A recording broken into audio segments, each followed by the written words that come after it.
These are the creepiest stories ever shared on the Joe Rogan Podcast. In episode 2033 with Matt Rife, Joe Rogan unpacks real ghost hunts, eerie encounters, and unexplained chills. Are you a big ghost guy? I believe it's possible. I'm obsessed. Are you? So really weird side hobby of mine, I go ghost hunting. I've been like around the world. Wow. Yeah. It's incredible. What have you experienced? Have you ever had like an absolute moment when you're like, oh my God, I'm in the presence of a poltergeist? Still not 1,000%. I've definitely witnessed things that I cannot for the life of me explain that have creeped me out. The timing has been impeccable. I've seen things move that there's just no fucking way that they've moved. I've gotten answers back on EVPs, but for me, it is one of those things I do need to see it. Isn't an EVP like a radio though? No, EVP is just a recorder. It's a recorder. What's that radio thing? I'm sorry then. What is the one where they like listen? There's a bunch of different names. My daughter's heavily into this shit. What does she watch? Heavily. Sam and Colby. You had them on, right? Yes. So Great guys. So I met these other guys. There's another channel called the Overnight Channel who are equally as popular as Sam and Colby, and they actually used to work together. Then I believe they split off and each do their own thing. But that's who I started going with. So I'm very familiar with those guys. So these kids, the Sam and Colby guys just went into the Conjuring house. I was just there, maybe a month and a half ago. You went into the Conjuring house by too? myself, Joe. Okay. Do you believe that there's something going on in that house? The Conjuring movies are fucking great. It's my favorite franchise. They're fun. And there's so many of them. They really did it right. Like, if you want to be smart, they branched off with The Nun. They branched off with Annabelle. And I love the way they tie in the story for each one to make it all one chronological story. It's genius. Yeah.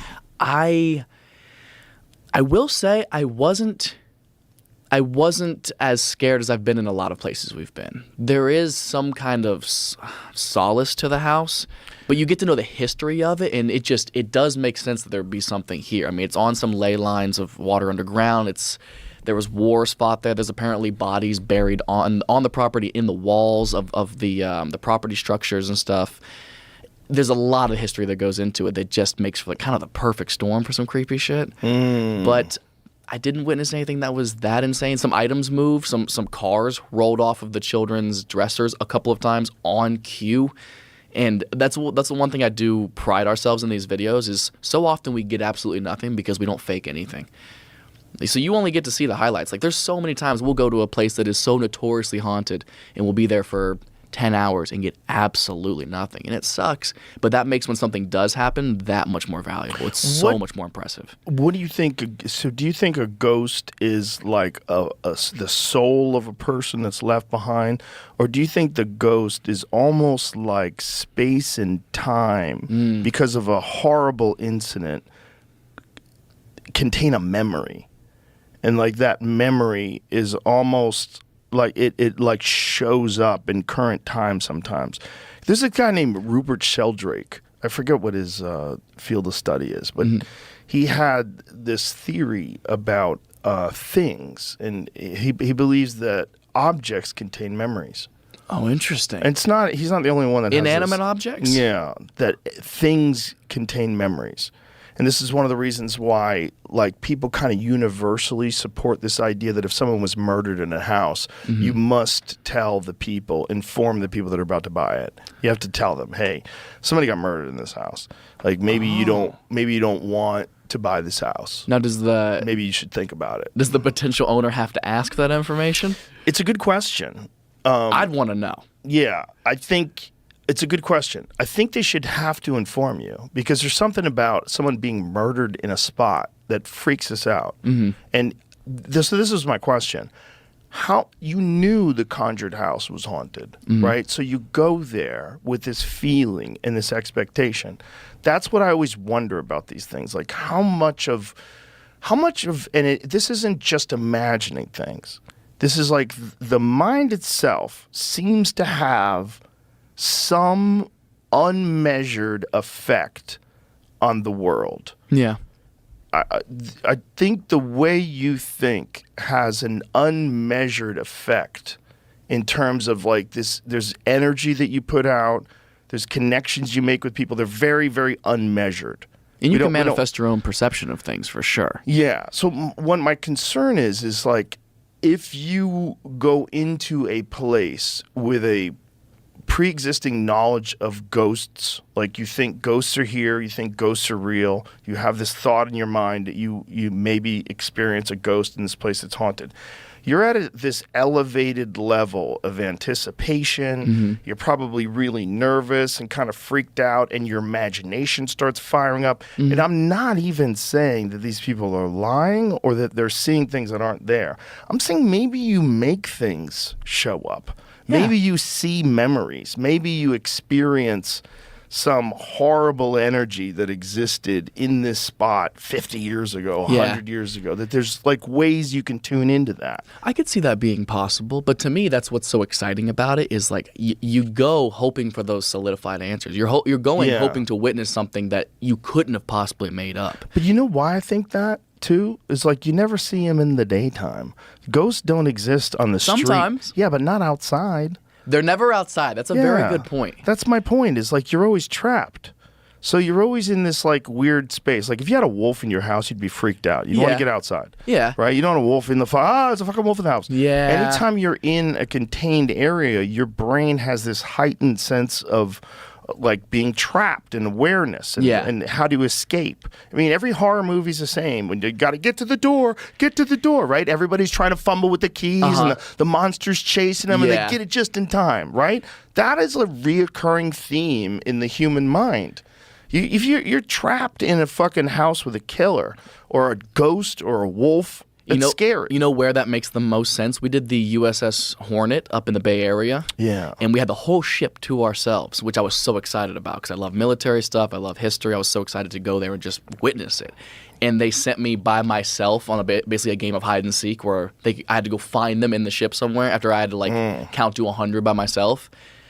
It was the most terrifying place I've ever been because if you've never been in like the bowel of a ship, it's so unfamiliar. Like doorways don't look the same. You have to step over them and everything. There's so many pipes and everything sticking out. It's such an unfamiliar environment, especially in the dark. It's terrifying. You think I can't possibly run away from something in here. There's too many obstacles. You don't know if that's a wall or a pipe or something peeking around to like look at you. It's fucking terrifying because of exactly that. You feel so trapped. Episode number 1293. Joe Rogan and Andrew Santino dissect ghost adventures, fake evidence, and paranormal TV hype. You know those Storage Wars shows? I guess some of them they fake. Yeah, they do. They set them up. They load up the storage and they go, can't believe we found a World War II helmet. It's Elvis's underwear. Whoa. This is unbelievable. Yeah, they used to be real. Actually, a few of them were very real. And then they got caught online. A bunch of people online were calling them out, being like, this is bullshit. This is fake. I saw them setting it up. Like, they got caught. But if they're gonna do that, they should find magic in there and shit. They should find, you should have like Storage Wars where they go in there and they find a leprechaun. Yeah. The leprechaun makes one of them disappear. One person disappears and they have a genie in a lamp and that would be worth it. Treat me like I'm really stupid. Have you ever watched the show Ghost Hunters? Do you know or Ghost Adventures? Oh my God, yes. Do you know this guy? Which guy? Zach Baggins? Zach Baggins. Do you know this guy? I do not know him personally. Oh, man. He makes me laugh so fucking hard because they've done like 9 seasons now. I don't even know how many they've done. Have they found any ghosts? Come on, man. They have all this great technology now that's improved. Do you think that he believes in ghosts? Here's the best part. Okay. He is all in. Right, I love anybody that's all in whatever they're doing. You kind of have to be if you're the host of Ghost Adventure. But also now he's super self-aware of their popularity and of his caricature of himself. So he does it now on purpose. He took off his shirt one episode and he goes, "You want to fucking fight me, Ghost? Let's fucking go, dude. Toe up. Throw a fucking punch." You're like, he's aware of his character that is this bro-y ghost fist fighter. This dude. Is Brendan Schaub on that? Yeah, Schaub. Schaub's on an episode? Look at him. He looks like he just got back from a Shane Carwin sparring session. Like, what? Yeah, he's still in the fight. He's still out of it. Is Zach with the beard? No, Zach is that dude right there. Right. So Zach wears Ed Hardy type of shirts, right? He wears these loud, ridiculously patterned shirts. Right. But you got to see it. Do a more newer episode. Do something from like 2019, 18. You'll see what he looks like now. He's gotten way more fucking jacked. His hair is all flaked up, He's got like more tanner on and shit. he's become. Do you think he's that he become believes, super self-aware? Do you think that he believes in ghosts? No, I think he's just self-aware of the product he's created. Really? That he understands Is now. that's a challenge. I see the next Whiskey Ginger podcast. You, Me and sitting Zach down Big. with Zach. That's him right there, right? Like now he's like Hollywood. He looks like a Hollywood guy. Like he's got these big black frame glasses. Isn't that funny? Like he can't look any better. You're not allowing him to have better style. You're like, No. you went Hollywood. This can't. guy. You're I so can't. Chicago. This fucking guy. Look at this went fucking Hollywood Look at him fuck. with his spiky hair. He went Hollywood. The fuck. I'll tell you, that's the one thing I know I won't do is like I'll never get to a place when I'll be wearing clothes where I used to make fun of them like that. Like I remember going, this guy's wearing a fucking $900 t-shirt. I know now I can't do that. Like I can't do that now because I used to shit on it so much. Yeah, you have to mind by the rules of your own mocking. Well, if I pushed it out there for so long, What's that? He's got a nice hat. that's him. Yeah, it looks You good, don't right? like his hat, Jamie? Is that your what buddy? Are you trying to say? The most recent photo I could find. Jamie, Oh, that's okay. do I zoom in real quick? I thought you were trying to say something. Is it, Handsome fella. cute guy, Jamie. I want you to grow your facial hair just like that. Do you really think? Do you really think he doesn't believe in ghosts? I think he does not believe in ghosts. I think he loves the paranormal, right? He loves the idea of the paranormal. What does that mean? I think he loves the idea of forces at nature happening, molecules, energies around us, all influencing the way we act. Sure. I don't think he believes in actual apparitions or what do they call them? Spirits on his EVP. We felt the spirit. They'll do this thing where they'll see a little orb or a light. This happens all the time with cameras when you switch to night vision and not. These little flecks of dust kind of reflect light off the lenses. And he'll go, it's an orb. And they'll, watch it float through the lens. And he is obsessed about these orbs. They enter the orb. And he does this voiceover shit. You gotta watch the fucking show. I get high and I watch it. It's maybe one of my favorite things.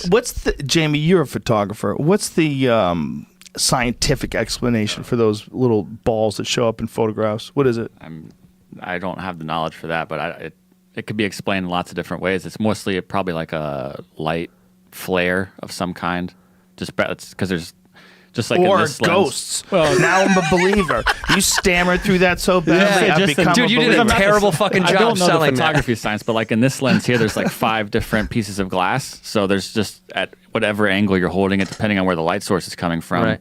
it might create an artifact, which would be a little Right. circle. So There you go. if you're dealing with a really nice camera like that one, but what about like with one of them bullshit, one of those zip and shoot ones? then they're using Those less. make that noise. Yeah. That's like less. There's why there would be something on that is probably because it's less good. It has less not the right word, but less technology in there. I don't know. I can't explain it honestly. Well, I'm trying to, but I can't. We should Google it because orb lovers right now are freaking out. My God, they are angels. They're in front of you, and you refuse to see their gift. Anytime an orb passes near a human, he'll go, watch Joe's reaction as the orb goes behind his head. Yeah, and you change your eyes. Yeah, your eyes will change. It was amazing. You don't believe in fucking ghosts, do you? Bro, I believe in everything. You don't believe in ghosts. I'm all in with everything now. Fuck that. Bigfoot. Backscatter. Fuck up. What's that? Here you go. Backscatter. Backscatter. The artifact can result from the backscatter or retro reflection of light from airborne solid particles such as dust or what I said. pollen, or liquid droplets, especially rain or mist. Can also be caused by foreign material within the camera's lens. So these dots are blurred images of dust particles. M. Night Shyamalan Ding Dong should make a movie. And in that movie, And it should be called I should Backscatter. not call him that anymore. That's really rude. Is it though? It's kind of funny. M. Night, it's Shyamalan. That's his fucking name. Shamalama. I'll turn on you. Turn on Yeah, you started it, you fucking put it on me. Bro, what are you, racist? What's wrong with you, man? He makes some good goddamn movies. The guy, he takes some crazy risks, but I love The Sixth Sense. That was a great fucking Come on, movie. I love The Village. People didn't like that. I didn't see, I thought The Village, the end of it, I was like, what about planes? Like, what? They don't Get show the any fuck planes out of it. going You know over. how big it would have to be Yeah. to avoid all the planes? Well, they'd have to be in a And super never see remote a place. plane? Think How about fucking it. There's got to be remote? places where no But planes they're not fly. remote because they made it out to the road. And then instantly they got to the road and people were like, hey, get in Hey. the car. Like, what? Yeah, a car? What is this? Yeah. I live in the 1800s. They're like St. Louis Yeah. is like right there. You know what I like though is Ghost. No, Devil. The one was in the elevator. Yeah. That was a good one. Yeah, it was good. That was good. It's good. Well, he takes chances. He takes That's a what I shot. like. Episode number 2405. Joe Rogan, Louis J. Gomez, and Big J. Okerson uncovered the chilling real murders behind the Amityville legend. The Joe Rogan Experience.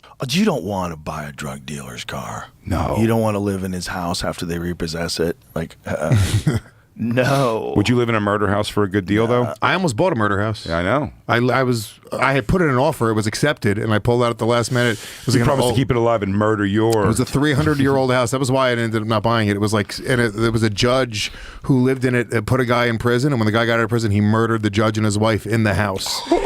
And they didn't tell me when I first toured it, and then I did the research on it, and I thought it was cool. Like, I didn't give a shit at all. I thought it was just like a fun story. Having ghosts. What year was this? Why does the one Like bathroom 250 have years ago. blood coming out of the 250? faucet? Is that what you Something said? like that. 250 years ago? Oh, okay, that doesn't count. Yeah. I'll live in that house. Yeah, but that's how ghosts, you want those ghosts. That's an old ghost. Old-timey ghosts Yeah. with chains and like a fucking Yeah. Woo. That's fine. I don't want them new ghosts. contemporary ghosts, The drug new dealer ghosts, ghosts. The I can ones live that on the- throw you downstairs and kill you, choke you with slamming their your pussy. doors. I Yeah. can live in the on the property of murder, but not in the structure. Bedroom. Oh, Not what, the like if structure. murder happened on a manor in the English countryside? No, And, just like if it happened in a house, and then the house was like demolished. Like you Okay. can go. You know, What they if it did- happened in the woodshed, like Ed Gein style? That's weird. Too. Well, you know, in Long Island, they finally did. I think not long ago, like finally demolished the Amityville house. Oh, really? Amityville Horror House. Like finally, just like someone bought the property and was like, take it down. What is the whole deal with the Amityville Horror? What was the true story about that? Monsters and ghosts. What do you mean? But I know The devil the was in an movie, Amityville, New York. But Oh, there what are you was asking? what was the story? Sometimes Like, a man's what's got to kill his supposed- family. Did the guy because of a actually ghost. kill his family? Well, there? the Conjuring, right? That was their story, right? Like they were the ones who discovered the Amityville Horror House, the couple from the Conjuring. Right, but what was the story about the Amityville Horror? Did the A father that went nuts killed his family with an axe. is that what it was? I think so. The real story I believe so. about the actual house itself. I know Shining. that was the movie, but I never knew if that was the actual story itself. It's got to think. I mean, Because there's so many of those movies back in the 80s and shit. Like, they would just make up a history, and you would never be able to Google it. Well, they say Oh, it's a yeah. true story. Like Weapons, the beginning of Weapons, they were like, "This is a true story." It's like, is it though? Yeah, that's what I would say. Was if there I a was witch lying. that came and possessed a bunch of children, and they all? Okay, here it is. He was American mass murderer who was tried and convicted of the 1974 killings of his father, mother, 2 brothers, and 2 sisters in Amityville, New York. His name is Ronald Joseph DeFeo Jr. He was found guilty of 6 counts of second-degree murder and was sentenced to 25 to life. DeFeo died in March of 2021. The case inspired the book and film versions of the Amityville Horror. there it is. It's 112 Ocean Avenue. And so did he kill him with an axe? Shot him, I think. Shot him. Shot and killed 6 members of his family at their home. It is He funny. could have just been a piece of shit. The devil didn't have to have anything to do with that. I know. That is something funny when there's sequels to something that is initially supposed to have actually happened. Right. Then you just start making shit up. Yeah, exactly. That is kind of funny. That's a very good point. Ed Gein 2, Electric Boogaloo. This is redemption arc. DeFeo claiming he had no memory of killing his family, so they mounted a affirmative defense of insanity. Insanity plea was supported by the psychiatrist for the defense. Daniel Schwartz, the psychiatrist for the prosecution, Dr. Harold Zolan, maintained that although DeFeo was a user of heroin and LSD, he had antisocial personality disorder and was aware of his actions at the time of his crime. Interesting. Heroin and LSD. Unregulated. Interesting. Yeah, unregulated. That's it. That's the problem. You got it from the cartel. So that was based on a true story. But, you know, all the demon shit in there, they just add that. Like, Oh, yeah. it's kind of weird that Possession you're allowed to shit. do that after someone's dead. You just make up a bunch of stuff. Sensationalize it. Yeah. Well, I mean, you- that's what Ed Gein Joe just did. right. But this is like you're making up a thing where this guy is possessed by demons, which is why he's killing everybody. When You he give could him have like an just, out. Yeah. Yeah, You know, not it's- only that, you turn it into a horror movie that has the supernatural in it. Ed Gein, that show was about what he really did. Like, he really did take people's skin off. The grave robbing and yeah, and stuff like that was definitely like the real story. He did make furniture out of people's skin. Yeah. Like all that stuff was insane. Yeah, the shows took a lot of like liberties with like rumors and shit, but it was like him wearing dresses and jacking off and stuff no, like that? some of the murders, like he was never connected to all the murders that he did on the show. Like there was sort of like rumors, like none of it, like even the where he killed his brother. I guess he was mostly a grave robber was his thing. Yeah, he didn't. It was sort of like they kind of put two and two together, and they just said he murdered his brother, but that was never proven. Oh, I see. Yeah, yeah, I saw that part in the movie, and I was like, and I did look it up, and it did say that they weren't sure. They said he died of asphyxiation from the smoke. Yeah, but then they noticed that he had a bruise, but they said he could have. When he fell, he could have hit his head. Yeah, yeah, it could have. Who knows? But he definitely killed a few people, at least, right? I think he was only charged with two. Two, yeah. Only two? Yeah. Yeah. Which, I mean, serial killer. Come on. Come on. The craziest one was Henry Lee Lucas. Do you ever see that movie, Henry, Portrait of a Serial Killer? Yeah. It's based on Henry Lee Lucas. Him and this dude, they traveled across the country together, and he killed, like, they don't even know how many people he killed. But then the problem with that guy is he also seems crazy. So then cops could bring him, what about this one? Illinois, 1972, Betty Lee Harris. I killed her. Definitely. Sure, I why not? remember her. And so then they could chalk stuff off, like that they solved cases. And so they'll get a lot of these guys that are basically just fucking losers that are, probably strung out on meth, kill a few people, kill people for thrills in a gas station and stuff, like kind of like what the movie implied. But then you give them credit for like 100 deaths. Episode 1922. Sam Golbach and Colby Brock reveal why Robert the Doll is feared as more haunted than Annabelle. Have you ever heard of Annabelle? Yes. So Annabelle is a movie franchise that's based Yeah. on a real doll. So the real doll is like apparently the second most haunted in the world, and Robert is the number one most haunted in the world. And so Robert's more haunted than Annabelle? apparently that's what people say. When's he getting his movie? Exactly. He's got plenty Is of that what it movies looks about like? him. He's just got a plain face? He needs better agents. I blurred it. look on. Blurred it? yeah. Look, we blurred it. We blurred it for purposes, but if you Why? want to just Google image Why'd it, you because blur it's because you're not supposed to take pictures or film it. That's like the biggest no-no. And we're obviously there filming a YouTube video. And funny enough, like going back to Zach Show it, Bagans, Jamie. It's creepy looking. if that you looks stare like a little Peggy in the eyes, like you Yeah. get cursed. And so it's the same thing with this doll. Oh. And so we blurred it for like our fans. So your fans don't get cursed? Yeah, Are we like getting through a cursed right screen. now? I think We you might could get be. cursed. What the fuck, Jamie? Don't curse me. Do you want me to show it on the show? We Look it can up all yourself. die. No, what's interesting is like obviously there's all those stories, whatever. So what really gets us is when people have like their own personal experiences that they come and talk about. What we didn't realize is how many people had experiences with doll. Yeah. They calculated to more than 10,000 people have written in apology letters to Robert to ask for forgiveness because of the curse that he put on them. 10,000 individuals. Like maybe even if 50% of those are bullshit, there are 5,000 people out there that genuinely believe they have been cursed by this doll by taking a picture of it. Including Ozzy Osbourne. What? Ozzy wrote a letter? Yeah, Yeah. well, it wasn't a letter. Sorry. On his his show? Parkinson's. I think he has Parkinson's right now, I believe. Right. And he blames that on Robert the Doll because the story is there's like a big like touristy shop at the end and he bought like one of the little Robert the Doll plushies and like put it in a microwave and like was making fun of it and stuff and then claims that he got Parkinson's because of that. So Well, a lot of people Yeah. get Parkinson's without that. Ozzy Osbourne Right. blames Year of Hell on Haunted Doll. Holy shit. Look at him.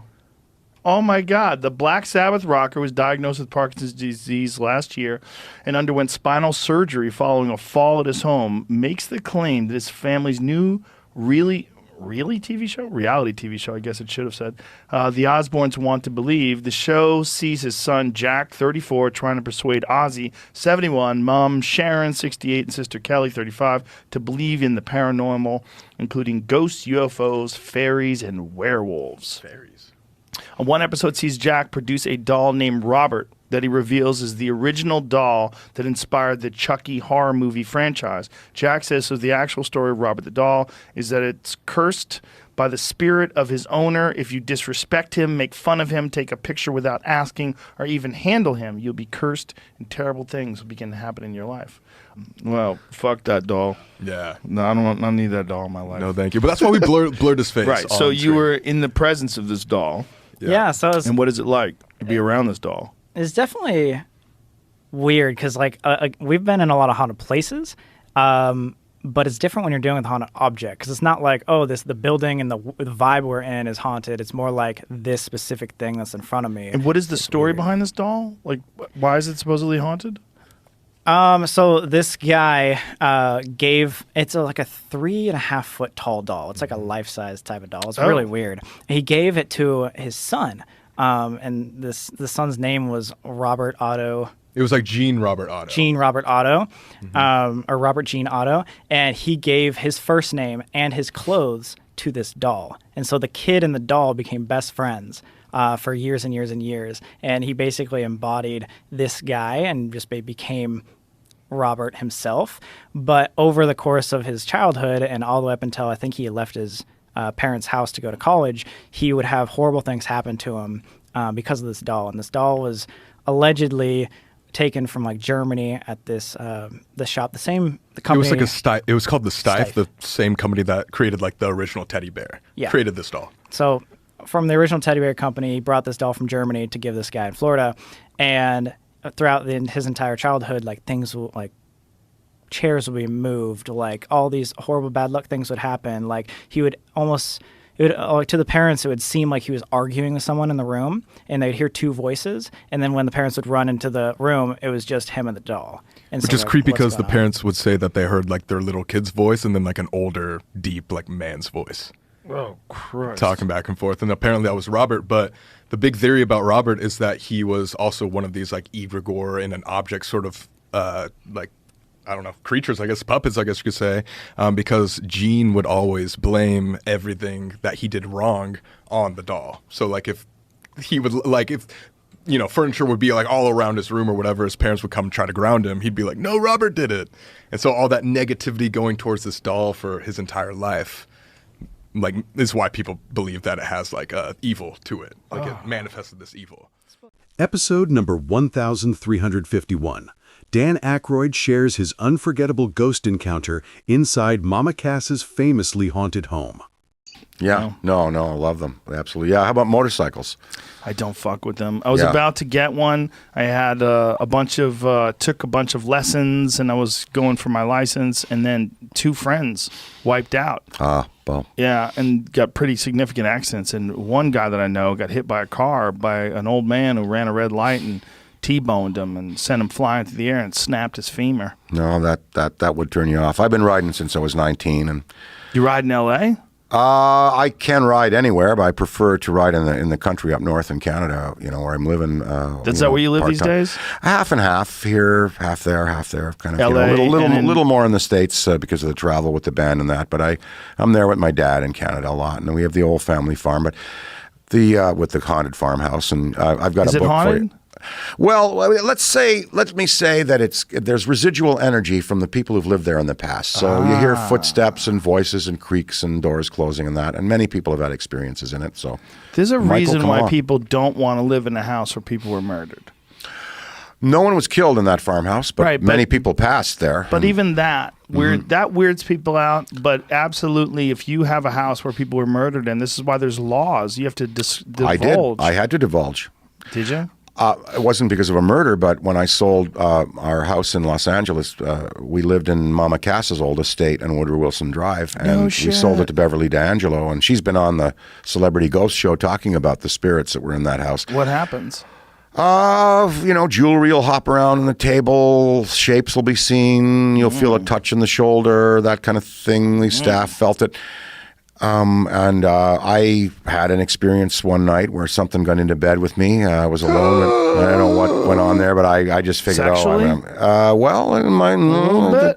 You fucked a ghost? I think I was being come on to there, but anyway, This is a YouTube clip right now. Dan Aykroyd fucked a ghost. Well, or it did try to come on to me, and I didn't refuse its. So you resisted? Wanton.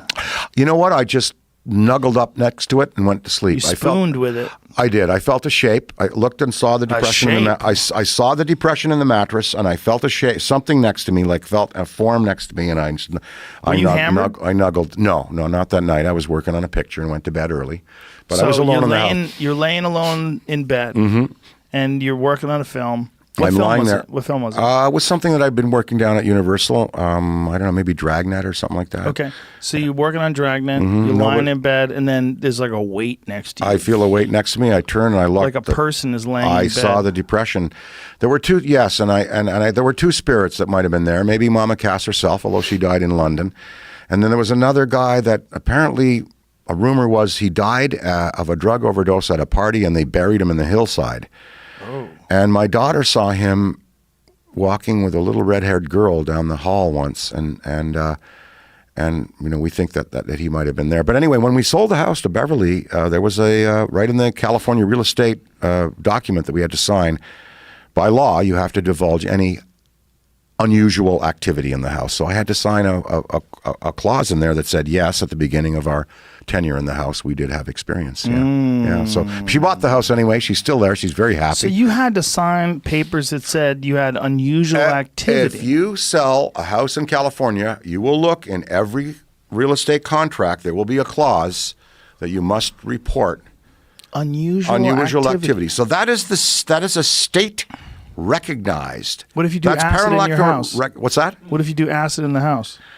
Well, I'm going to tell you about some unusual activity. Well, that's unusual activity that you're doing. That's not external. But the California, just that the state of California requires that in their real estate documents. It's pretty compelling evidence that there's something going on there. Or compelling evidence that people are paranoid and they want people to I think we can protect accept them against that ghosts and spirits also have reality. I think. You think so? I believe so. So tell me about this thing. You're laying down in bed, so you're about to go to sleep. I'm about to go to sleep, and working on Dragnet, everything's good. And I feel this depression. I feel this something. And are you asleep yet? Not asleep. No. I just turned out the light, and I look and I see this depression, and then I go, well, what am I going to do about this? Am I going to leap up screaming? No.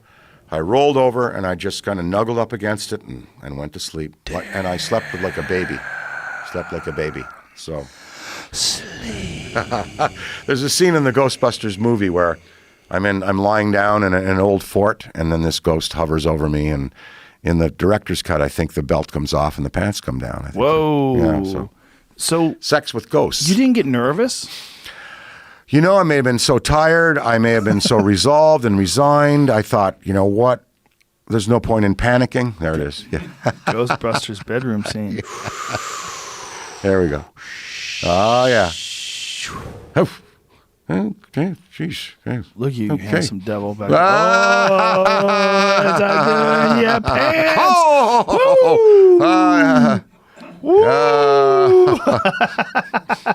Yeah.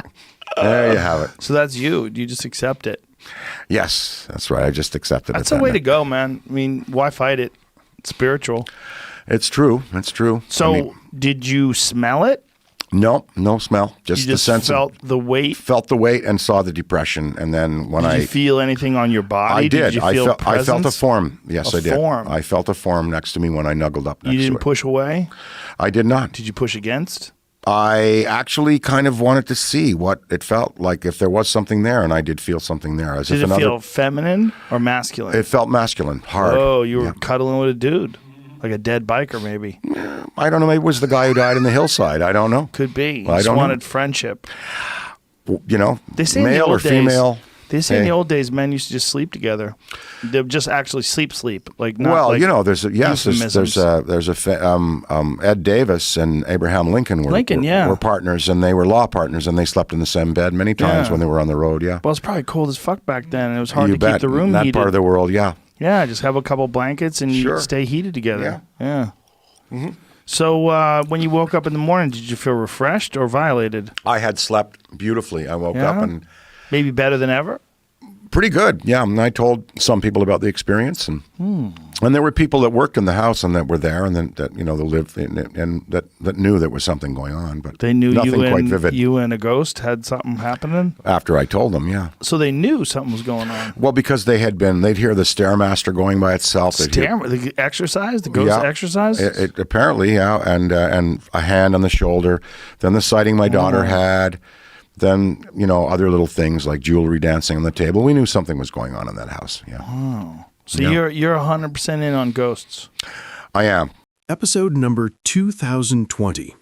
Python Cowboy recounts the night he stumbled onto a full satanic ritual site. Since 1965, there's only been 175 unsolved cases involving deaths and murders. Okay. That's just the bodies. But that's like deaths and murders. Well, I would imagine that would be a good place to drop off a body. That's kind of what I was going to say, is it's a very good place to go hide stuff. I've found vehicles that were used in crimes dumped out there. I've found dogs from dog fights that were dumped out there. I've found animals that have just been dumped. I've found very intricate and mind-blowing satanic rituals and sacrifices out there. What? Oh yeah. So I was, which I found different stuff before. I'll find maybe where someone was doing some voodoo, some Santeria, sacrificed a chicken, whatever. All that's like kind of normal out there. That's not that crazy. But what I found this night was very crazy. Yeah, the police came and investigated it. It made the news. And that's the facility I was hunting. It's Aerojet. It's actually an abandoned space rocket facility from the Cold War, where they were developing and testing space rockets. And what were you hunting there? Pythons. I was out there, hunting these snakes, and this facility is you need special access. I was given special access by the state of Florida to remove pythons from out there. And nobody can just go back out there, but people do go out there, as you can see from the graffiti and different stuff like that, usually to do stuff that they're not supposed to do. There's a lot of crimes committed out there. There have been murders out there, gang initiations, all kind of stuff. So they have a pentagram that's... So, yeah, it's a whole thing. So we go out there. The first thing I came across was a big rock pile with a upside-down wooden cross on top, and a bunch of red spray-painted upside-down crosses all over. And you could tell the cross, I think, was burnt a little bit. And it wasn't, crazy, super crazy. It was like, oh, this is new. This wasn't out here a few days ago. And then I found this little doll. And as I kind of investigated that doll more, a little red scarlet snake actually came up and wrapped around her neck. And I picked up this, there it is. I picked up the scarlet snake, and which, it was kind of weird that there's a live snake, a red snake on this doll. And I've caught a lot of snakes in my life, and that is the only one that was bleeding out of its anus. There was blood coming out of its beehole, which, I don't know why, who knows what. It was a little weird to me. And then the night just kind of gets weirder from there. You see the red lettering in the other clip. It was a big Latin saying, like 100 foot long pretty much, on the road. I drove over it. We later translated it to turn around, run, hide, he is watching you. Go further into the complex and there's these big abandoned buildings. I go into the building, still just python hunting. Like, who knows what these kids are doing out here. I thought it was strange, the Latin, your average kid just messing around, don't know Latin sayings like that. And then I come to this big room where there's the big pentagram. In the middle of the pentagram, there is a three-legged plastic chair with a blood stain in the bottom of it where you could tell something was killed, sacrificed, whatever. On each wall, there's 3 walls. On each wall, there's upside-down crosses, Latin sayings, and all kinds of stuff. As I'm kind of walking into the room, which, I don't want to sound like a psycho or anything, but that doll from earlier grabbed my leg. I don't know if I kicked it, I didn't see it, or what, but that doll from the rock pile somewhere else I don't know if it was another doll or what. I never seen that other doll. I kick it. It seemed like it grabbed me. It's that same doll from earlier. Same thing with the cross on its forehead, the one eye cocked over, the other eye messed up. And so, it's very, very weird to me. Kind of like scared me. So right next. It wasn't there, and then it was there. So I didn't notice it. I didn't notice it. You didn't carry it over there. No, I didn't touch it. So did anybody else? Was anybody else with you? I had 2 guys with me that didn't even want to get out of the truck when they seen the first thing. They stayed in the truck. So the same doll that you saw on the rock pile somehow made its way to where you were? Yep. I don't know if it's a duplicate doll or what, but it's same. Was there more than one of those dolls? Only doll I seen.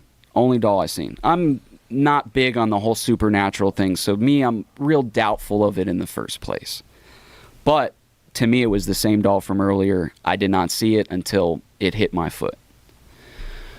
Right next to that doll, there is a saying on the ground that says, "The omen will follow," which to me was like the creepiest thing of the whole thing. Was like, that if you interact with any of this spirit's going to follow you.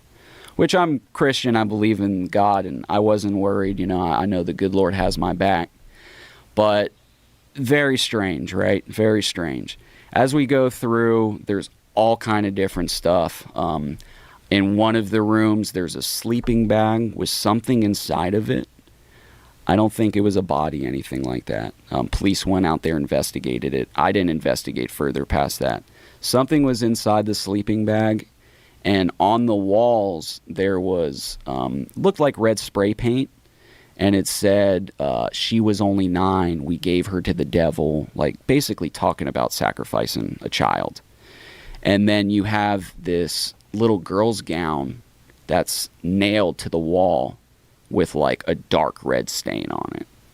Oh, Jesus. Yeah. And what was the investigation? Did you follow up and find out what they found out? I never heard anything from it. I'm assuming they never found much from it because I never heard anything from it. Did they know it was human blood that was in the chair? I don't know. Or on the... I don't know. I would like to think it's red spray paint, but I don't know. For the sake of the story, who knows what it was? Yeah.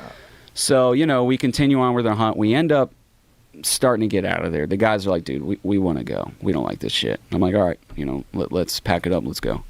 So we start making our way out, and I see flashlights. I mean, there's one road in, one road out. There's a gate at the end of it. You can't drive a vehicle in. And I mean, we're miles out here. You have to drive miles to then walk miles, right? So I see this flashlight bouncing on the side of the road as I'm driving out. And I'm like, who the fuck is this? No, I've never seen anyone out here in my life, ever. Getting closer to him. I have my pistol in my truck. I put my pistol on my lap, just in case. As I'm getting closer, about to kind of pass the guy's like, "Mike." It's my name. I'm like, what the fuck? I'm definitely shooting this guy. Like, what the fuck, And he's like, "I love your Instagram." I was like, Episode number 2185 with Bob Gimlin, Joe Rogan dives into ghosts, memories of violence, and reality's blurred edges. What do you think about ghosts? Episode number 1922 with Sam and Colby. Their first Queen Mary encounter that turned skeptics into true believers. So tell me about the Queen Mary. That's the beginning for you guys. That's the number one origin. And you went there to do what? So what was really interesting is we did a lot of the abandoned stuff, but every once in a while we would do like a haunted thing because those creepy stories and, the lore of everything is really interesting, whether or not you believe in it or not. At that time, we didn't really believe in any of the ghost stuff. We're like, all right, but this is going to be a great video because everyone loves telling the stories. But we just got, I don't know what it was, but someone forwarded us something saying that for the first time in 30 years, the Queen Mary in Long Beach, which is like one of the most haunted ships, like New York Times, like top 10 most haunted places in the world. We filmed Fear Factor there once. Really? Yeah. That's great. Okay. It's a beautiful ship. They do a comedy show there sometimes. No way. Didn't know Yeah, that for a either. while they had a regular comedy night there on the Queen Mary. Yeah, I didn't realize how like famous it was, but they have that. They have like haunted houses. They have a ton of different attractions there. But there's this one room B340 that hadn't been open for 30 years, and allegedly they closed it down because there's multiple unexplained murders and or suicides in that room, and we're like, whoa, like, you know, if this is the first week this is open after 30 years, this is going to be an amazing like story to tell or, you know, video to film. And so we went in there trying to make something or like trying to get something. We obviously didn't really believe in that much, so we were like, all right, let's just see if it happens. If there's going to be a haunted location, it'll be this. We toured around, did the whole thing, weren't getting much, and we were kind of frustrated at that point because we're like, all right, this is supposed to be the cream of the crop. This is supposed to be the big wig. Like, why can't we get something to happen?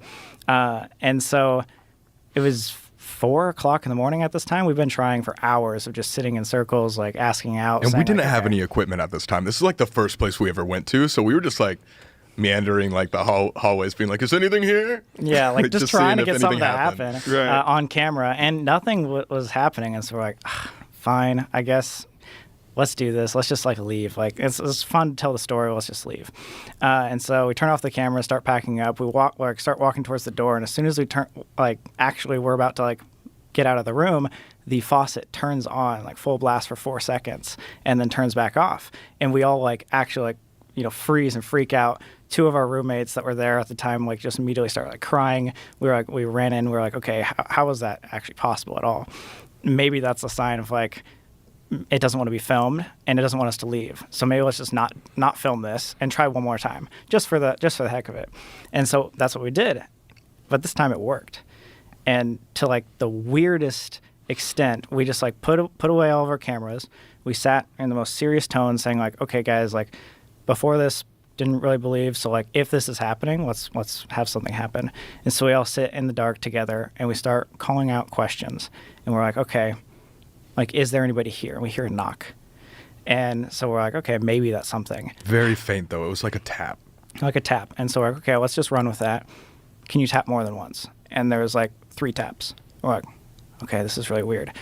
Like, can we start asking questions? And how loud are you saying this?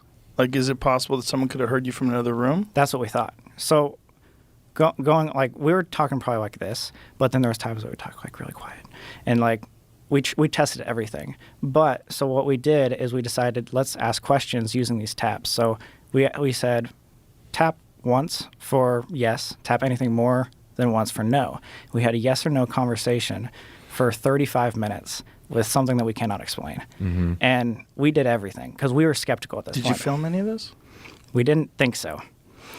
But apparently one of our friends who's like super religious was like, hey, no matter what, the entire night he was keeping an audio recording in his pocket. We had no idea. We had no idea that he was doing that. So nobody talked about it. So if there was something there, it didn't know either. Yeah, we had no idea he had pulled that out. Like, we genuinely were like, okay, no one's filming. We even say in this audio recording, like, no one's filming. Like, this is no bullshit. Like, everyone, please, like, be serious about this. And so we had this conversation back and forth, and we tried to trick it. You know, like, we would ask questions in different manners. Like, okay, is there more than one of you? Yes. And then we'd say, are you alone? And it would say no. Back and forth, trying to get this thing. And the story kept straight the entire time. Mm-hmm. And we were like, okay, come on, there could be someone like screwing with us. This is like on, you know, the news of being like haunted place. Yeah. Like, what's going on? Well, what was crazy about it too is all the knocks, they weren't just coming from one section. That would make sense if like maybe something outside was like tapping. These knocks would be like below us and then above us to our sides. Some would be louder than other ones. We went out to the hallway a couple times and we realized that we were like the last room besides like this like utility room to our left. And obviously we had like basically that whole like floor to ourselves as well since it was super late. Yeah, and then like sometime in the middle we were like okay, like let's like ask a question under our breath. Yeah. Like, okay, like this thing does not want us to leave. And at that moment the entire floor shook. Boom. Like, we were all like, oh my God, what was that? Or you could feel the vibration in your feet. Crashing on the ship or something. Was huge. And so we're like, okay, so this thing doesn't want us to leave. And maybe we should just like ask questions under our breath for the rest of the time, just so we know it's not some employee, it's not someone like screwing with us the entire time.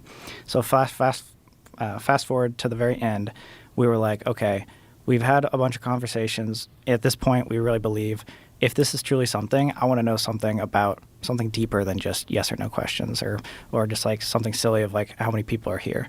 So I decided, let's ask about religion. And I ask out, is there a heaven? And it knocks 3 times, meaning no. And at that point, our 2 religious friends that were there like immediately jumped up and said, we have to leave right now. And we had no idea why. Why? What's going on? Like, I'll tell you in the car, like, just don't look back. Let's go. Let's leave. And so we walked out. We left. We got all the way to the car without anyone saying anything. And as soon as we got in the car, we're like, what's going on? Like, why do we have to leave?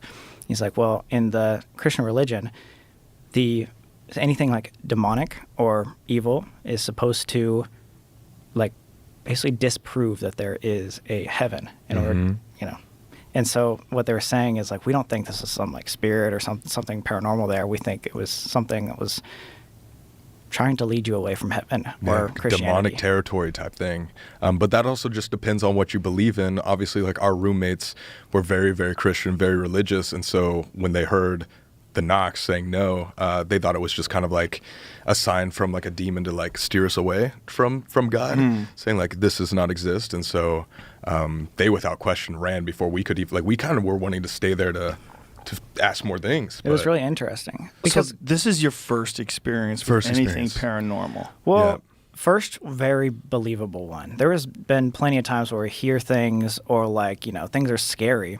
In like the abandoned places, but they're also decrepit old places that creak and stuff. Yeah, old dark places make you freak out. Exactly. Sure. This is the first conversation, we should say, that we've had. So up until that point, did you believe in ghosts before? And like, what is the feeling like when you have to sort of process the end of that day? So that was a monumental change in not only like our career, but also like our at least my like thought process in life, because yes, I had the idea that maybe something else is out there. Like, I had grown up a Christian, but at that time we'd gone to so many scary places. We'd tackled a bunch of like life questions, philosophical questions throughout our time together, and we're like, okay, like after asking about it, like for me, I was like losing like faith in something else. I was like, okay, maybe we're just the only things out here. And after that moment, I had like a full on like breakdown the next day. I was like, everything that I had thought was not real now becomes real. And I had like pretty much lost any sort of like faith at that point. But there is even a video of me online, like sitting on my bedroom floor, like crying to camera, saying like, I truly didn't believe. And now this instance opens up this whole world. Like, maybe I don't immediately believe 100%, but the question of if there's something else out there is now back in my brain, and I want to chase that. And so after the whole arrest and going to the haunted stuff, that was like, it wasn't necessarily we were like 1,000% believers the second we like had this experience, but it was so intriguing because it was one of those things that we couldn't explain. We told this story so many times, and the audio of this actually happening, the knocks, is online.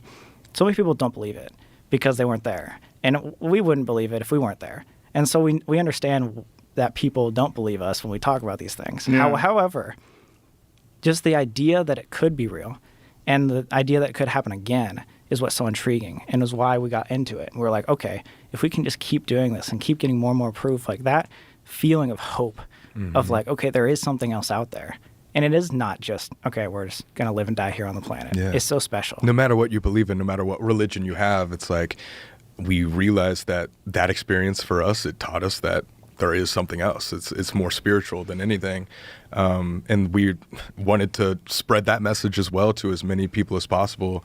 Again, no matter what they believed in. But your roommates thought it was demonic. They took like the Christian route. And that's, again, that's up to whoever is viewing this or experiencing it themselves. But yeah, they took it very religiously. How did you feel? Did you feel like it was a demon, or did you feel like it was a ghost or dead people? What did you think it was?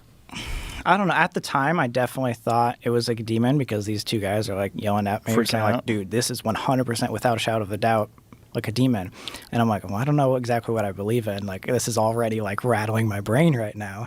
But it was scary. Mm-hmm. And what was scarier is trying to go back into it and repeating the process. Because like, we didn't know what we were messing with. If it was a demon, like, hell, maybe if it is all real, are we just screwing ourselves over by like going in all these places? Are you inviting that thing into your life? Right. How many times did you guys go to the Queen Mary? 3-4 times. Yeah, 3 or 4 times. So you went back after that? We did. Yeah. Did you leave the roommates at home? At that point, yeah. We did. Like our final stint, which was actually last year, we hadn't gone back in 3 years, but we wanted to like the Queen Mary actually shut down, which was sad. Oh, really? I When think was that? Last year. They lost like funding and whatever. They might be opening up now. They're but, it was trying to shut like for a raise second. money and like get it back up, but Yeah.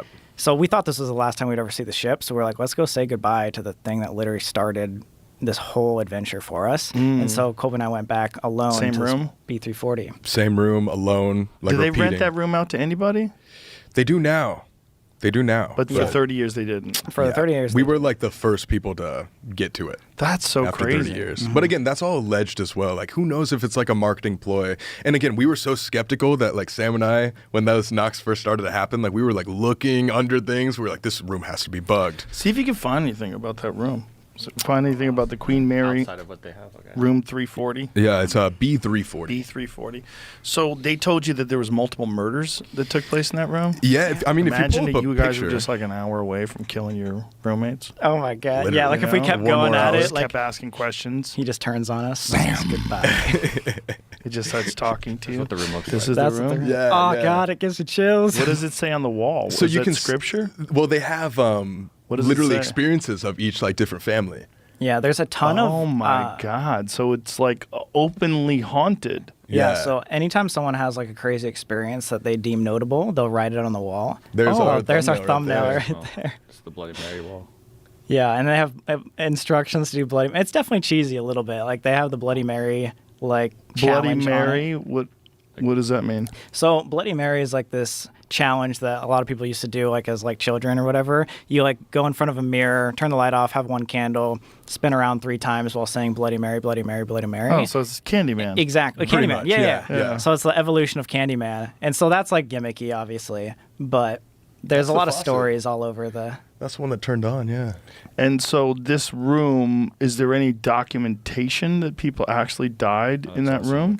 Yeah, I was gonna say I'm curious because like when we went there again, like we were very different than where we're at now. Like we didn't do like super extensive research. What we did is we like would.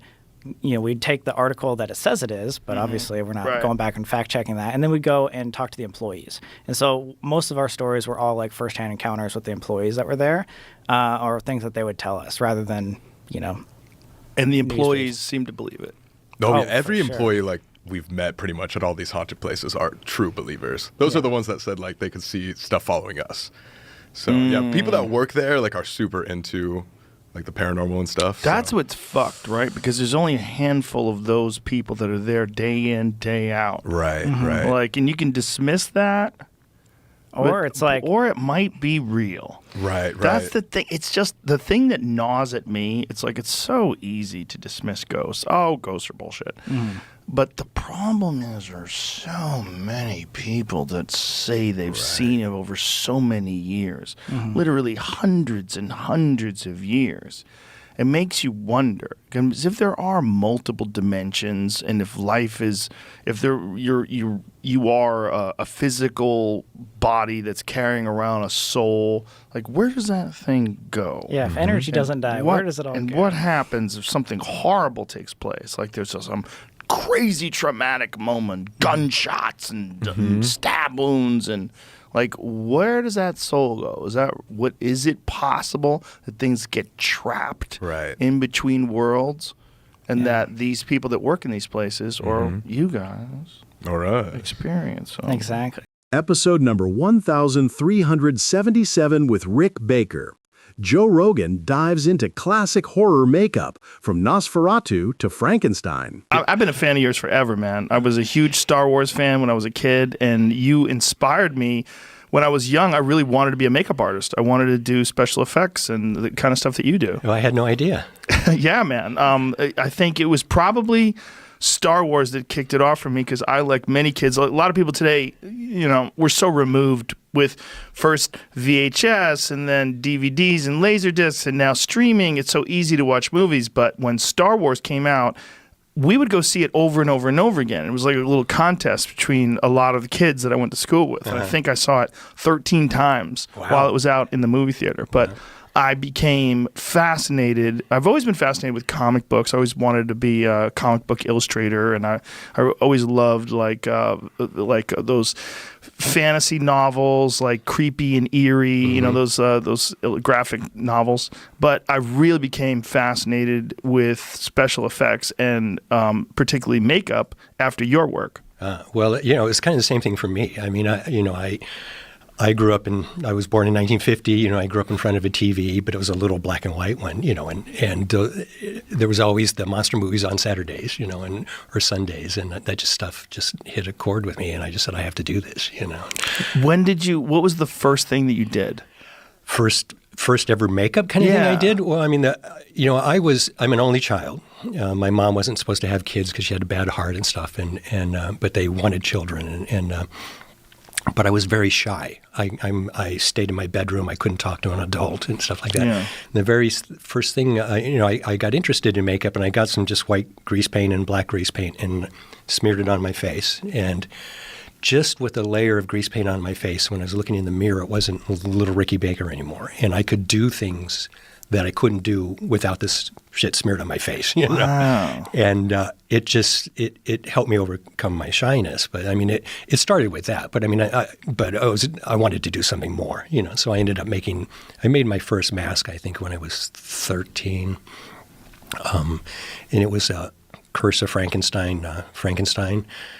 And I did that one mainly because I thought I could copy that one and make it look close enough, because there's some crudeness to that makeup. I've actually at first didn't like it, but I like it now. You know, I mean, it's when you find out how the film industry works, and poor Philip Leakey, who did that makeup, had like a week to prep, you know, and no money. So I forgive some of the faults with it. You know? Well, it's great when you stop and think about the earliest versions of makeup in movies, like special effects style makeup in movies. You know, you go back to like Nosferatu is probably one of the very earliest, right?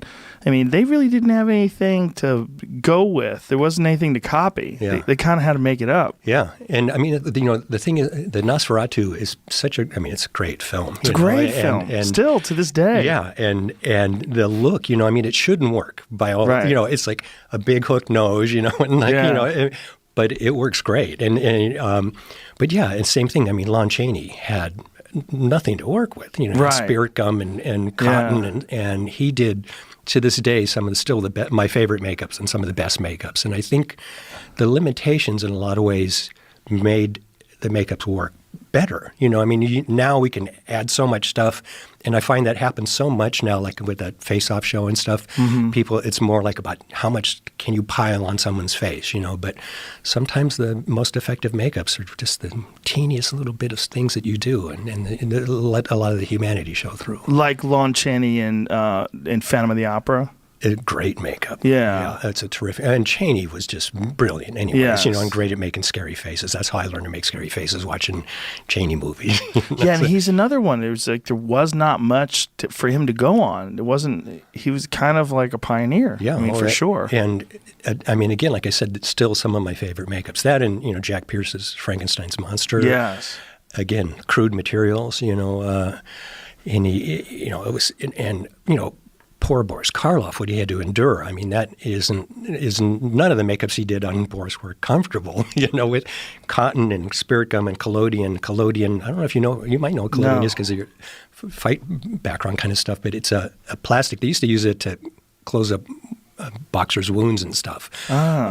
It's like kind of this liquid plastic, but it smells horrible. And, you know, to be working around someoe's eyes with this fumes of stuff. And, yeah, I mean, he had to put up with a lot. So it's kind of like a glue? Yeah, it's a kind of a liquidy, plasticky stuff. Can you pull up a video of Nosferatu? What year was that? 22. I don't know what. 1922? 22. That's crazy. Yeah. You stop and think about that, you know, film itself had only been how old then? Yeah, not very. Not very. You know, but yeah. See if you can get a video of it. Yeah. His, just the whole thing about the way he moved, like everything, it was so creepy and interesting. Well, and the whole film, I mean, just beautifully shot. I mean, so many of the silent films, I mean, the photography is so incredible, you know.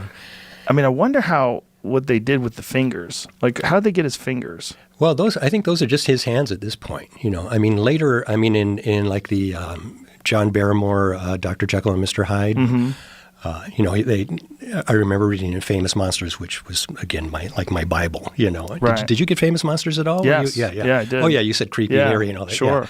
Yeah. They said John Barrymore did the whole transformation without makeup. And it's not true. He's got finger extensions on. He's got like a pointed back of a head. And stuff. But yeah, it's Nosferatu, brilliant. So what did they do for his ears? Do you know?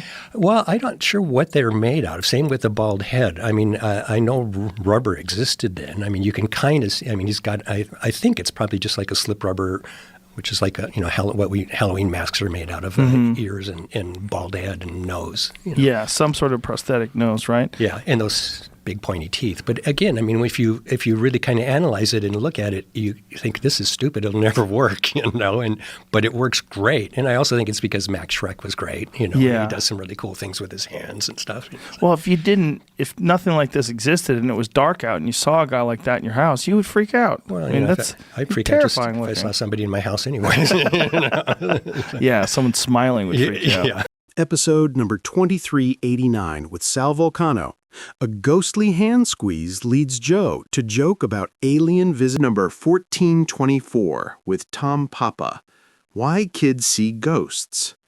Joe explores open senses and untouched perception. It was weird how he had my ghost up there before I was done talking about it. When you type in Tom Papa ghost, it comes right up. Here's the problem with ghosts. Those ghost shows. Well, yes. Those ghost shows are bullshit. 100%. One of those guys got in trouble recently because he made a ghost book and he plagiarized a bunch of shit. Really? Like blatant, like copy and paste. Yeah. Yeah, jeez. Yep. It's theater ghosts are some of my favorite. In theaters? When you go perform in these theaters and you talk to the people, I always asked, do you have a ghost? Mm-hmm. Yeah. There was a little boy, I was in, where was I? Oshkosh. And there was an old theater, and the guy who runs the theater said, there's legendary, they keep talking about, there's like 3 ghosts in the thing, and they were having a cocktail party upstairs in this like cocktail lounge off the balcony, and this guy's son ran into the balcony, and he's talking with people, he goes, I gotta go get him. And he goes in there, and the kid's leaning over the balcony, talking to the stage, having a conversation with someone. He's like, yeah, no, this is my dad. What? He wants us to go down there. Who wants us to go? That guy. He wants us to go down there. And there was no one down there. The thought about that with little kids is that little kids have not dulled all of their senses with the pressures of the world and all the other information that we carry around in our heads and all of our ideas of what's real and what's not real, and that little kids are open more, and then they can see things. Well, Flea from the Red Hot Chili Peppers was talking about that with his son, that his son is like, I think it was Flea. Yeah. His son is like tuned in to spirits in a way. And that he was looking at it, was like, maybe it's that these kids are not, like maybe we all have that in us, but it's blunted by pressures and life and the lack of sleep and responsibilities and relationships and work and fear and everything, and it's just, and also like we define how the world is, right? We get it in our head that these are the parameters for the world. This is how the world works, and that's it, and go to work and fucking button up your fucking sleeves and right, this is my beliefs. My My belief system is going to carry me through. I mean, this is what it is. It's a fact. It is. Liz Phair reveals why she still believes ghosts are just future science. The Joe Rogan Experience. That happens. I mean, I'm convinced of certain things, and then I find out I'm completely wrong. Like that does happen. You believe in ghosts? I told you better back off the ghosts. You believe in ghosts? I used to believe a great deal. I still pretty much believe. Pretty much. I think basically this is my entire philosophy on all weirdnesses. Okay. If you look back 500 years to what they knew scientifically then, it's superstitious, it's magic, it's ridiculous, it's ignorant, et cetera, et cetera. I believe that that's exactly what we are now to 500 years in the future. So I don't consider it paranormal. I consider it future science. Ghosts are future science. Ghosts are future science. Aliens are future science. It's all future science, and I'm down for that. I'm ready to party with the future science. I'm ready for that. I accept that. My problem is the people that tell ghost stories or those fucking ghost shows. Those are so bad.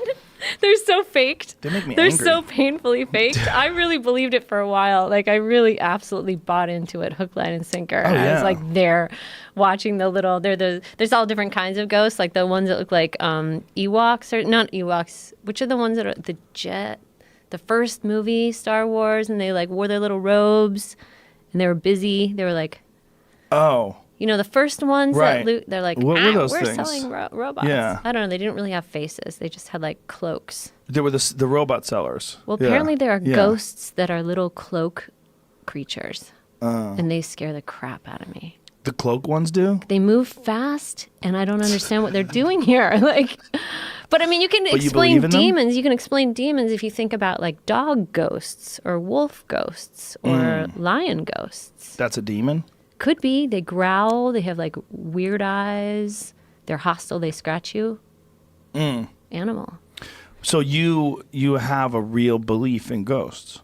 It's Kind real. of, Kind yeah. of. Like not 100%, but you have an open I mind. bump into them sometimes. For I real? think, and I don't see them, but I feel them and hear them, and like. I know. Go ahead. Look, the little smile. That little smile. That's why I don't. We're talking about it because we're on the weirdness podcast, but like, I don't talk about it because it just doesn't get a good response. Well, I'm trying to be open-minded. So when you bump, I believe you. You don't seem like a liar by any stretch of the imagination. But I have a huge imagination. I'm sure you so do. I could You're a very easily creative be person. tricking myself into something. What do you feel? Like what happens? I just bump into them. Like they just, if you walk into a room, I mean, it happens maybe once a year. Yeah. And you walk into a room or you walk somewhere or something's going on and you just feel it. And it's very, very strong. And I talk to them. I just say like, mostly hotel rooms, let's just say. If I'm in a hotel room on tour and I'll either move if I don't like it or I'll just say alone in that room, I'll be like, hi, I'm playing a show at like so-and-so. I'm only here for 2 days, but I really need to get some sleep. You can come to the I tell them they can come to the show if they want. Oh, that's hilarious. I'm like, this is what I do for a living. And I try to like hear and think what they do for a living. I would be psyched if I was a ghost and I found you. I'm like, this chick's cool. She's going to invite us to a show. I don't even want to scare her. Let her sleep, man. Let her sleep. Fuck that. I got the pots and pans ready. Right. I'm ready to make a racket. Let's wake this chick up. Nah, man. Let her sleep. She's cool. Let's go to the show. You want I to put go to them the on my guest list. That's I'm like, nice. you've got a +1. show? That's nice. You don't have to reserve a seat for them. They could be everywhere. Obviously, you have an active imagination. And do you think that maybe you're mind fucking yourself at the time? Like when you're talking out loud, are you doing it because it's comforting? Because you enjoy it? Probably, but if you asked me on a lie detector test whether I think I really encountered something, I'd say yes. Whoa.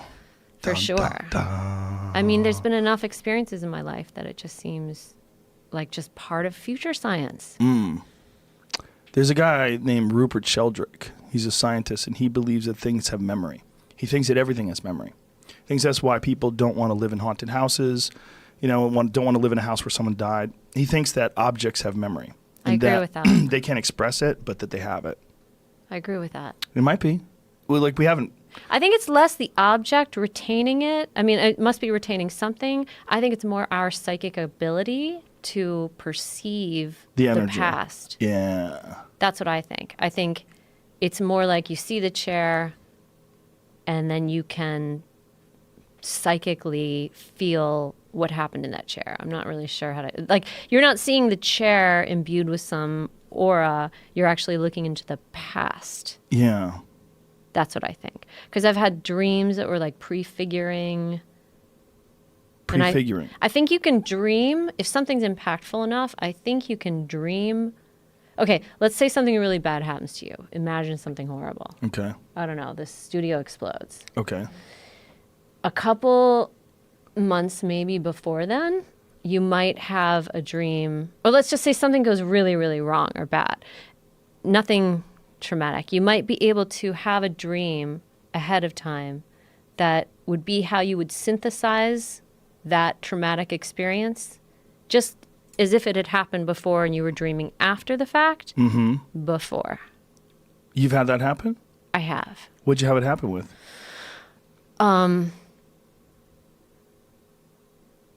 I'm saving that for my book. Really? Is it okay? Yeah, it's okay. But it was a very powerful. Will you tell me after the show's over? Yeah, absolutely. I won't tell any of you. Fuck off. Absolutely. Absolutely. Okay, good. But it was very convincing to me and Really? hard to explain any other way. Have you ever had any other sort of psychic premonition? Yes. Really? Yes. Do What? you remember the last big fire we had in LA when it was like encroaching? And Really all? recently? Yeah. That one? The night before that fire, I was out walking with my son. Again, my son, he's like all over this podcast. I don't know why, because he barely speaks to me at the moment. He's like, yeah, fine, good. Talk to you later. And I just felt incredibly uneasy. And he suffered from asthma when he was young and really badly. So when there was a lot of particulate matter in the air, or if it was just bad air conditions, I would tend to be very worried about him and keep him home or, inform the teachers or whatever it was. He'd get really bad asthma attacks. And so I have a predisposition to be on the alert. But this was the night before, no fire had started yet. And I just was very anxious, and I couldn't settle down. And I couldn't think for months. I hadn't been like that. And I said to him, I'm like, I don't know what it is, but I feel kind of unsafe. If something happens tomorrow, you have to be my witness that I sensed something was coming. Now, you probably think I'm this horrible mother. I never do this. It happens I think I've said that to him twice in our entire life. And I forgot about it. The next day, I forgot about it. I didn't think about it at all until, we were sucked in this sort of brown muck as we are. And the sun became the eye of Sauron. And everyone's freaking out and we're looking at all these images. And I was so distracted by all these images that I completely forgot my sense the night before. And what I think that was, until I remembered it, then I called up and I'm like, ah! And I think it's more like I don't know something's coming, but I have maybe the envelope of time is a little bit more mushy than we think. Maybe we perceive time as very orderly and very linear, but maybe it's really not. And it could be pushing back, the experience. Maybe I had the experience before I perceived the experience, or I don't know what that is, but that happens to me a lot. I've heard people describe... Nobody likes hearing about it, by the way. I never talk about this stuff in my real life because nobody likes it. What do you mean? It makes people uncomfortable and they look at you funny. So I just never talk about it, except for on the podcast weirdness. Why would it make them uncomfortable? It just does. I'm fascinated by that because I don't experience it. I've never had a premonition that came true. But I do have a really good ability to know if someone's crazy. I'm really good at that. Apparently I'm not. No, you're not crazy. No, I don't know if someone's crazy. You don't? You've known a lot of crazy people? Blind spot there. That's weird. You can pick out fires in the distance, right? But you can't pick out nuts. Yeah, not so much. I don't have any psychic ability though. How do you know though? I don't. If you can tell if someone's crazy or not, you might have some. You might have some perception. I think it's pattern recognition and data chunking. I've met so many people that when I see things that are off, little things that are off, and you probe, you're talking, little things are off more, and you're you're looking into the eyes, you see calculations, you're like, okay, something's going on here. This is not a normal person. This is a person putting on a normal mask. There's something off here. It just smells fishy. I just think it's that. Do you ever have them as guests? Are they ever sitting across from you? Oh yeah. Being batshit crazy. What do you do? I've had people on when I was sure they were pilled up. For sure. I'm talking to them, this motherfucker's Adderall to the gills. What do they look like when they're Adderall? They just have a way of talking. There's just something about the way they talk. They're not really...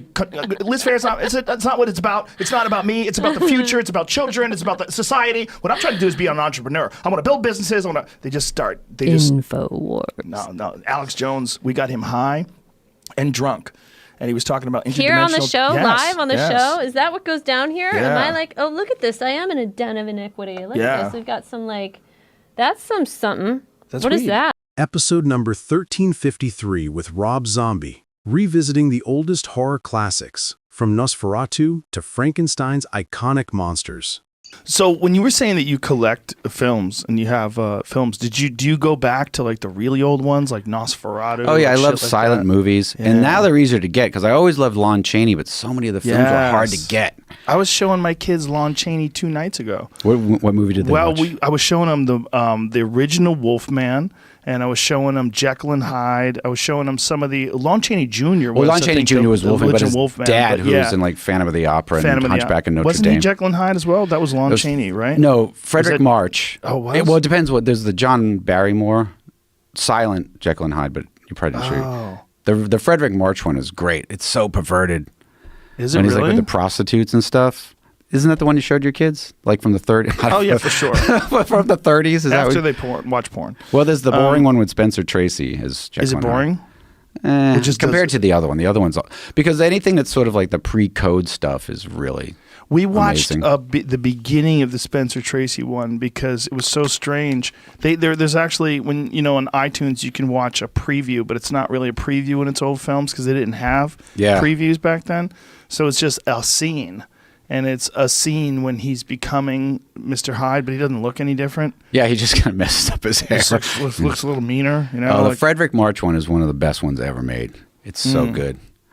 But Lon Chaney was like, it was Phantom of the Opera, which is a really interesting one because he put on some really painful makeup for that. I mean, he film, just right? invented everything. Yeah, the way the things he'd do. I mean, I don't know how much the stories have been exaggerated by publicity departments over the years, but yeah, I mean, it's just incredible.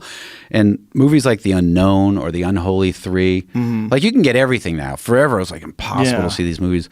For a long time, I don't do it anymore, but I used to collect vintage movie posters, and that's what I would go after. The Lon Chaney silent movie posters, because a lot of times it'd be like, there's only one of these in existence, and I was like, I gotta have it. Then I realized I'm spending too much money on things. Those old films, when I was trying to show them to my kids, I was just trying to. We were going from the 20s to the 30s. There's a movie that's the original horror film that I found out was 1920. It's actually 2 years older than Nosferatu. It was Dr. something. Dr. Caligari. Caligari. Yeah, that's a good one. Yes.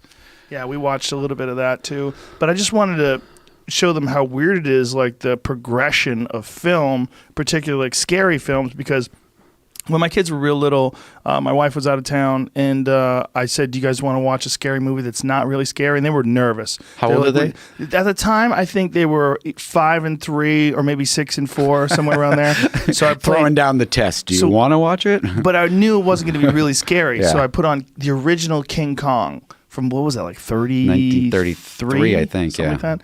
And we were laughing. I was like, let me tell you something. We're going to watch this, and it's so fake. It looks so dumb. I go, we're gonna laugh. And so we were cuddled up on the couch. They were nervous. And then once they saw the thing, they're like, that's it? That's the monster? I was like, let me tell you something, kid. In 1933, this was scary for people. They really thought this was realistic. They thought this was amazing. Do you ever have that moment you watch something like, say, I do this like Frankenstein. Like you've seen it so many times that it's hard to watch it like you've never seen it before. But sometimes I'll be watching something and there'll be a scene where like Frankenstein is killing Fritz and there's no music and he's just screaming. And I was like, this must have fucking been so intense because no one had seen anything like this. They're watching this creature who they don't understand the makeup because no one knew how it was done. Like especially because he kind of, the first appearance of Karloff as Frankenstein, he kind of backs in and turns. And his head's flat. He's got bolts on his neck. The Jack Pierce makeup is so incredible that I was just like, people must have been like running for the door. Pull up a picture of what Boris Karloff looked like in that movie. I haven't seen that in forever. It's so good. It was so good. Also, it's so difficult for us to understand perspective. Like to put yourself in their place back then. Yeah, look at that. Yeah, and I mean, the lighting was incredible. Now we're used to seeing that; it's so iconic that, or that it becomes like. But if you'd never seen anything like that before, I mean, I guess going back to what we said a second ago, like Lon Chaney in Phantom of the Opera and his Quasimodo, you kind of the bolts on the neck. Crazy. But that must have just been like fucking cables for a battery. That's so crazy. The posts on his neck. Do you remember when they did a remake with De Niro? I do. I don't remember a movie very good. I don't remember it either, but I remember it being terrifying looking. Like he was updated. Yeah, he looked cool in that. Yeah. It's a tough one though with those movies because they got it so right the first time. Yeah. And the performances are like when I watch I really like Lugosi in Dracula. And when you watch it, I always feel like he's like Brando of that time because everyone else is like talking like, yeah, well, yeah, like they're still doing vaudeville and they're way over the top and they're too much. And he's like doing this thing where sometimes you're like you almost can't understand him because of his accent. Like, wow, he's like in this whole weird head trip. And they're like doing play. Hey, listen, buddy. Like the way they're talking. And that's why nobody can remember David Manners, who got paid 10 times with Lugosi. But Lugosi's like this iconic thing, like Marilyn Monroe. I mean, it just was so out of time with so special what they were doing. Yeah, even in the film, there's a scene where the woman had been bit. And he's like, "What's wrong? What's going on?" And he's so corny and over the top, and in that the style of that era. But Lugosi's on another level. And like everybody, like a lot of those actors then seem very much like they were in the closet and they were trying to like play with the woman.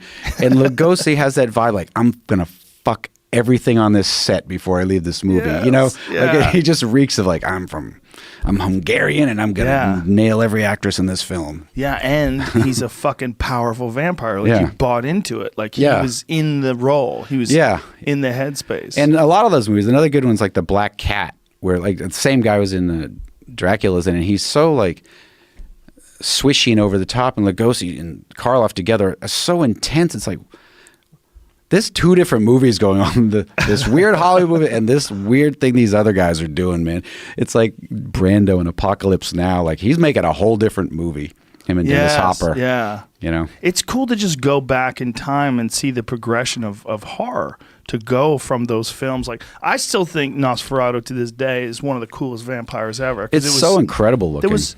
There was no sort of benchmark before him, right? I mean, and he looked so fucking weird with the long fingers, and he looked creepy. And the way he would rise, remember when they had him on a board? Oh yeah, it just was like and he straight up. Sit straight up.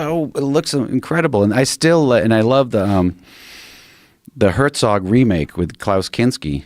Oh, that's right. Werner Herzog did that. Yeah, and Kinski's so perfect. Wow, because he's such another crazy actor that just reeks of crazy right off the screen. Yes. It's just hard to do a good monster movie these days. I mean, I'm a gigantic Rick Baker fan. Obviously, you see Rick's he's coming amazing. on here too. Oh, is he? Super pumped. Oh yeah, his new book looks amazing. Yeah, I'm so excited. I'm getting him to promote that, but when I was a kid, I wanted to be a makeup artist. It was one of the things that I wanted to do. Yeah. So I studied Rick Baker and I studied, the early Lon Chaney days like we were talking about, and I just love the prosthetics and like Star Wars and shit like that, which by the way, I went to the Star Wars attraction yesterday. Oh, you did? Disneyland. It's the shit.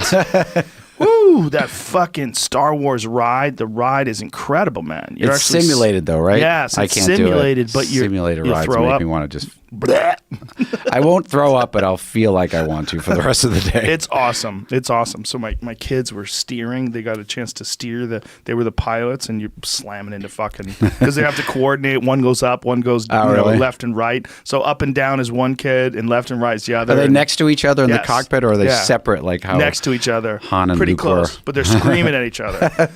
Don't hit it! Oh my god! Are there like asteroids flying on? Boom! They're hitting shit, but awesome. Just the ride is fucking incredible. I mean, you could see there's so much money poured into there, and apparently there's a bunch of other ones that they're in the process of developing too. Oh, really? But I loved those movies, and a big part of it was like the cantina scene.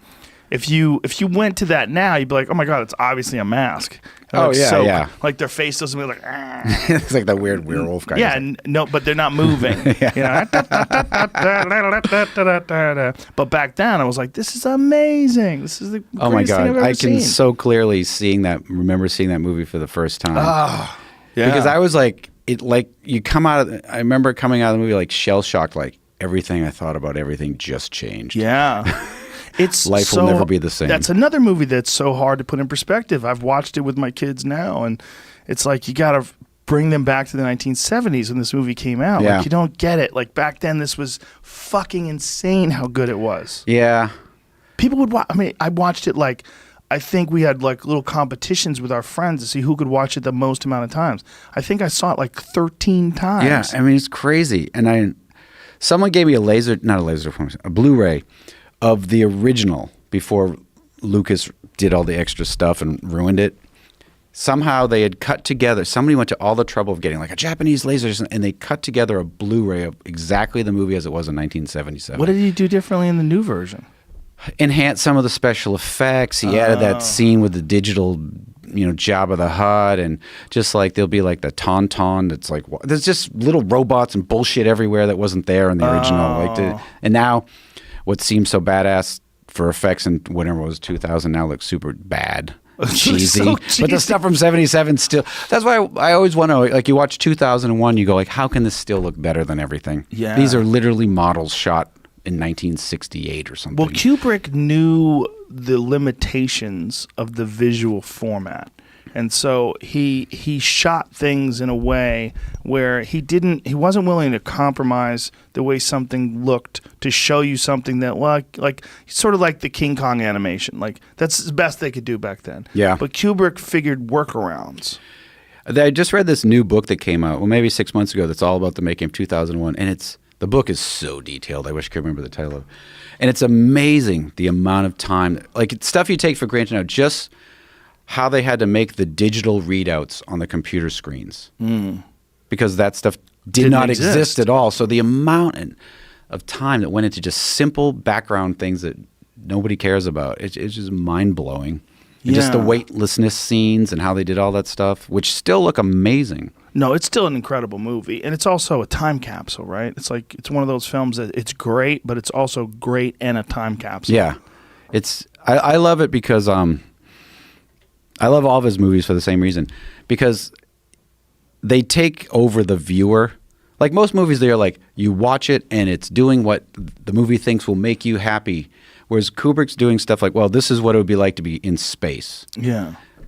This is the pace it's going to unfold at. Yeah. Like, which is painfully slow at times. Well, you can't get away with that today. No, because people are I don't know. Rolled up. They don't have the attention span, I don't think. And same thing with Barry Lyndon or Clockwork Orange. Doesn't matter what movie it is his. The Shining. Yes. Like now, if someone made The Shining, it'd go, it's great. You got to cut the first hour out of it. You know?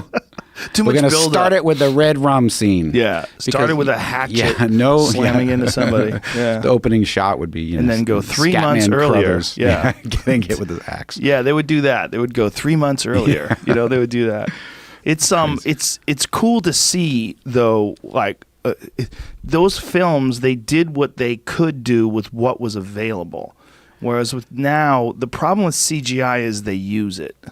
And they overuse it. And I think that I mean, CGI can be phenomenal. For sure. But it's a tool, and it's turned into a crutch. And I see it with actors. Like, you see actors a lot of time, and I feel bad for the actors. Because you see actors that you go, I know these guys are great, but they're awful in this movie because they didn't train to stand in a warehouse that's green and pretend to look at stuff. Yeah, right? So they really, like when you watch The Phantom Menace, you go, why does it suddenly seem like Liam Neeson can't act? Right. Because he's like, they're like, look at that dot on the wall. I mean, and these guys are incredible actors. I was talking to somebody once, a kid that was in my movie. He was in all the Spy Kids movies. And he said it was so hard because they'd be on a green screen. And they'd be like, you're looking at that. Well, we're not sure what you're looking at, but just stare at that dot and react. He's like, well, what is it? Is it a dragon or is it my mom? What am I reacting to? Like, we haven't figured it out yet. And he said he was always in a constant state of confusion as to what he was reacting to. Well, it's hard too when you go back and you look at some of them. Like, you know what movie got it right that sort of didn't get enough respect in its time, but in time, like as time passed, it's become more respected, is Starship Troopers. Yeah, I don't remember that movie that well. It's it's all I thought you were gonna say killer Forrest bugs. Gump. Oh, no, but like removing Major Dan's legs. I mean, that's like when CG's awesome. I thought, oh shit, they found a guy with no legs who's a great actor because I didn't know who Gary Sinise was back then. How about the ping pong scene? Yeah, I mean, right. There's a lot of Stuff like that's CGI amazing. shit. Yeah.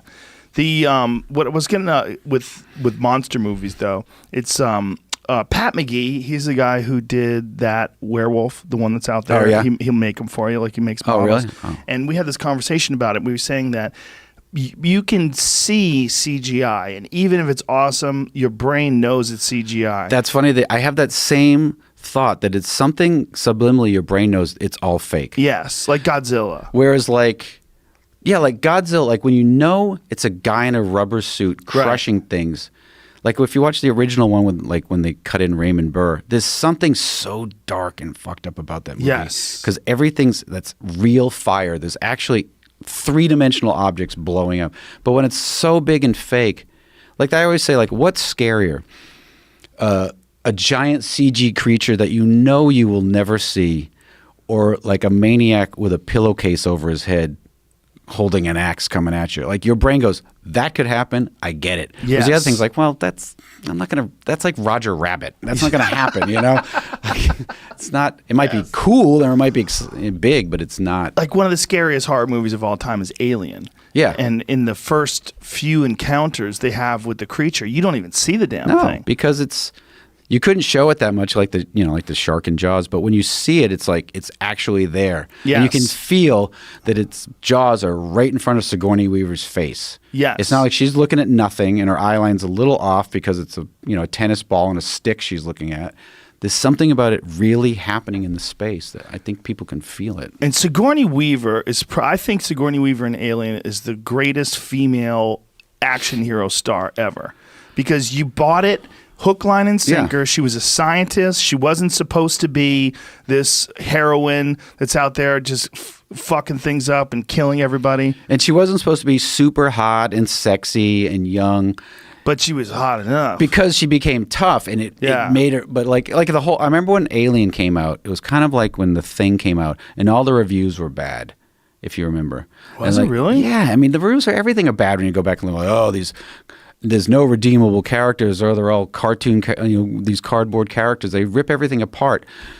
But like it's like Harry Dean Stanton, Yaphet Kotto, and every great character actor doing these great roles. But it was like now if they remade that, it'd be like everybody. Fuck the reviews. But that's the thing. The reviews never mean anything. They're just like so crazy. The first time, was it Harry Dean Stanton that saw it the first time? Who was it that saw it the first time? Where they climbed down into the they climbed down the stairs and it's right there. I don't You only remember. see it for like a second, but it was a physical thing. But the point is, it was an actual guy in a suit. Yeah. And you knew by the way it was moving that it was an actual guy right in front of him. And it took up three-dimensional space in real life, and you could feel it. You could. Yes. And yeah. I mean, just like when the chest burst thing. Yes. It's an actual thing. It's a thing. It's like it's fucking bizarre. Or an American Werewolf in London, same Exactly. thing. You see brief glimpses of this thing, like really quick, like one frame, 1 second of it, and then at the end of it, you see it. Even when they kill it in the hallway